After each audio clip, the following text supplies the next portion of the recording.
ರಾಜಕೀಯದ ವಿದ್ಯಮಾನಗಳ ಬಗ್ಗೆ ಈಗಾಗಲೇ ಎಲ್ಲ ತಮ್ಮ ಸುದ್ದಿ ಮಾಧ್ಯಮಗಳಲ್ಲಿ ವಿಚಾರ ಪ್ರಸ್ತಾಪ ಆಗಿದೆ. ಸಿದ್ದರಾಮಯ್ಯನವರು ಹೈಕಮಾಂಡ್ ಸೂಚನೆ ಮೇರೆಗೆ ರಾಜೀನಾಮೆಯನ್ನ ಕೊಡ್ತೀನಿ ಅಂತ ಘೋಷಣೆ ಮಾಡಿದ್ದಾರೆ. ಅವರಿಗೆ ನಾನು ವಿಶೇಷವಾದ ಧನ್ಯವಾದಗಳನ್ನ ಅರ್ಪಿಸ್ತೇನೆ. ನಾನೊಬ್ಬ ಸಾಮಾನ್ಯ ಕಾಂಗ್ರೆಸ್ ಕಾರ್ಯಕರ್ತನಾಗಿ ನಾನು ವಿಶೇಷವಾಗಿ ಡಿ.ಕೆ. ಅವ್ರನ್ನ ಹೈಕಮಾಂಡ್ ಮತ್ತೆ ಸಿದ್ದರಾಮಯ್ಯನವರು ಮುಖ್ಯಮಂತ್ರಿಯಾಗಿ ಮಾಡಬೇಕು ಅಂತ ಘೋಷಣೆ ಮಾಡೋದು ಕೂಡ ಮೊಟ್ಟ ಮೊದಲನೇದಾಗಿ ಎಲ್ಲ ಹೈಕಮಾಂಡ್ಗೆ ಮತ್ತು ಸಿದ್ದರಾಮಯ್ಯನವ್ರಿಗೆ ಎಲ್ಲ ಶಾಸಕರಿಗೆ ಧನ್ಯವಾದಗಳನ್ನ ಅರ್ಪಿಸ್ತೇನೆ. ನಾನಿವತ್ತು ಹೇಳಿಕ್ ಬಯಸೋದು ಇಷ್ಟೇನೆ. ಇದೇ ಡಿ.ಕೆ. ಶಿವಕುಮಾರ್ ಅವರು ಕೆಲವು ಹಗರಣಗಳಲ್ಲಿ ದೆಹಲಿಯ ತಿಹಾರ್ ಜೈಲಲ್ಲಿ ಬಂಧಿತರಾಗಿದ್ದರು. ನನಗೇನೋ ಒಂದು ಸಿಕ್ಸ್ ಸೆನ್ಸ್, ನನಗೊಂದು ನಂಬಿಕೆ, ದೇವರ ಮೇಲೆ ನಂಬಿಕೆ. ನಾನು ಇಬ್ಬರಿಗೂ ಅಭಿಮಾನಿನೇ.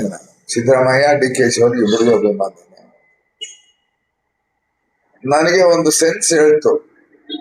ಒಂದು ನಿನ್ನೆ ಆಂಜನೇಯ ಸ್ವಾಮಿ ದೇವಸ್ಥಾನದಲ್ಲಿ ಒಂದು ಅಭಿಷೇಕವನ್ನ ಅವ್ರ ಹೆಸರು ಮಾಡಿಸಿ ಒಂದು ಪೂಜೆಯನ್ನ ಮಾಡಿ ಆದಷ್ಟು ಅವ್ರು ಬೇಗ ಬಿಡುಗಡೆ, ನಾಳೆ ಬಿಡುಗಡೆ, ನಾಳದ ಬಿಡುಗಡೆ ಅನ್ನೋ ಸುದ್ದಿ ಬರ್ತಾನೆ ಇತ್ತು ನಿಮ್ಮ ಸುದ್ದಿ ಮಾಧ್ಯಮಗಳಲ್ಲಿ. ಅದಕ್ಕೆ ನಾನು ಆಂಜನೇಯ ಸ್ವಾಮಿ ಗುಡಿಯಲ್ಲಿ ನನ್ನ ಅನೇಕ ಜನ ಸ್ನೇಹಿತರು ಒಳಗೂಡಿ ಒಂದು 108 ತೆಂಗಿನಕಾಯಿ ಇಟ್ಟು ಅಭಿಷೇಕ ಮಾಡಿಸಿ ಅವ್ರ ಹೆಸರು ಪೂಜೆ ಮಾಡಿಸಿ ದೇವರಿಗೆ 108 ತೆಂಗಿನಕಾಯಿ ಚೂರ್ಗಾಯಿ ಹಾಕಿ ಬೇಡ್ಕೊಟ್ಟೆ. ಅವ್ರನ್ನ ಆದಷ್ಟು ಬೇಗ ಬಿಡುಗಡೆ ಮಾಡೋಂತ ಕೆಲಸ ಮಾಡಪ್ಪ, ಆಶೀರ್ವಾದ ಮಾಡು ಅಂತ ಆಂಜನೇಯ ಬೇಡ್ಕೊಂಡೆ. ನಾವು ಚೂರ್ಗಾಯಿ ಹಾಕಿ ಒಂದು ಫ್ಲೆಕ್ಸ್ ಹಾಕಿ ಅದಕ್ಕೂ ಸಾಕ್ಷಿ ಕೊಟ್ಟಿದ್ದೆ. 9ನೇ ದಿನದಲ್ಲಿ ಅವರು ಜೈಲಿಂದ ಬಿಡುಗಡೆ ಆಯ್ತು. ಬಿಡುಗಡೆ ಆದಾಗ ಅದೇ ಬೆಟ್ಟಲ್ ಸುಕ್ಕಾಸ್ಗೆ ಹೋಗಿ ಏರ್ಪೋರ್ಟ್ ಇಂದ ಬರಬೇಕಾದ್ರೆ ಹೂಗುಲ್ ಚೆಲ್ಲಿ ಹೂನಾರ ಹಾಕಿ ಬರಮಾಡ್ಕೊಂಡು ಆ ಒಂದು ನಂಬಿಕೆ ಮೇಲೆ ಏನು ಒಂದು ವರ್ಷದಿಂದ ಬದನೆ ನಡೀತಾನೆ ಇದೆ. ಒಂದು ವರ್ಷ ಅಲ್ಲ, 23ರಲ್ಲಿ ಈ ಸರ್ಕಾರ 2ನೇ ಅವಧಿಗೆ ಬಂದಾಗ ಆವಾಗಿಂದಲೂ ಕೂಡ ಡಿ.ಕೆ. ಅವರು ಶಿವಕುಮಾರ್ ಅವರು ಈ ರಾಜ್ಯದ ಮುಖ್ಯಮಂತ್ರಿ ಆಗ್ಬೇಕು ಅಂತ ಅವ್ರು ಅನೇಕ ಜನ ಅಭಿಮಾನಿಗಳು ಇಡೀ ರಾಜ್ಯನೇ ಕೂಗ್ತಾ ಇದ್ರು. ಆದ್ರೆ ಅದಕ್ಕೆ ಕಾಲ ಕೂಡ ಬರ್ಲಿಲ್ಲ. ಅವ್ರು ಯಾವಾಗ ಹೇಳ್ತಾನೆ ಸಮಯ ಬೆಳಿಗ್ಗೆ ಬರಬೇಕು. ಆ ಒಂದು ಹಿನ್ನೆಲೆಯಲ್ಲಿ ನನಗೆ ಒಂದು ನಂಬಿಕೆ ಆಂಜನೇಯನ ಮೇಲೆ. ಮೊನ್ನೆ ಅವ್ರು ಹುಟ್ಟುಹಬ್ಬ ಆಯ್ತು. ಬಹುಶಃ ಅದು 15ನೇ ತಾರೀಕು, ಕಳೆದ ಈ ತಿಂಗಳು 15 ಇರಬೇಕು ಬಹುಶಃ.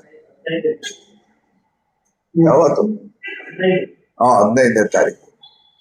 ಆವತ್ತು ಒಂದು ಫ್ಲೆಕ್ಸ್ ಹಾಕ್ಸಿ ಅವರ ಹೆಸರಲ್ಲಿ, ಅವ್ರ ಕುಟುಂಬದ ಹೆಸರಲ್ಲಿ ಅಭಿಷೇಕ ಪೂಜೆಗೆ ಮಾಡಿಸಿ ಅದೇ ಆಂಜನೇಯ ಗುಡಿಯಲ್ಲಿ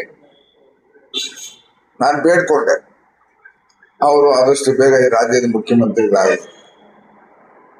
ತಮ್ಮೆಲ್ಲರೂ ಗೊತ್ತಿದ್ದಂಗೆ ನೋಡಿ ನಂಬಿಕೆ. ನಿನ್ನೆ ಅವ್ರದ್ದು ದೆಹಲಿಯಲ್ಲಿ ಮೊನ್ನೆ ಅದೆಲ್ಲ ವಿದ್ಯಮಾನ ನಡೆದು ನಿನ್ನೆ ಘೋಷಣೆ ಆಯ್ತು. ಇದು ಕಾಕತಾಳಿ ಅಂತ ಹೇಳಕ್ಕೂ ಆಗಲ್ಲ. ಏನೋ ನನಗೆ ಒಂದು ಇರುವಂತ ಭಗವಂತ ಕೊಟ್ಟಂತ 10ನೇ ಸೆನ್ಸು, ನನ್ನ ಜ್ಞಾನದ ಒಂದು ಅಂದಾಜಿನ ಪ್ರಕಾರ ಇದೊಂದೇ ವಿಚಾರ, ಅನೇಕ ವಿಚಾರ ಈ ತರ ನಂಗೆ ಆಗಿದೆ.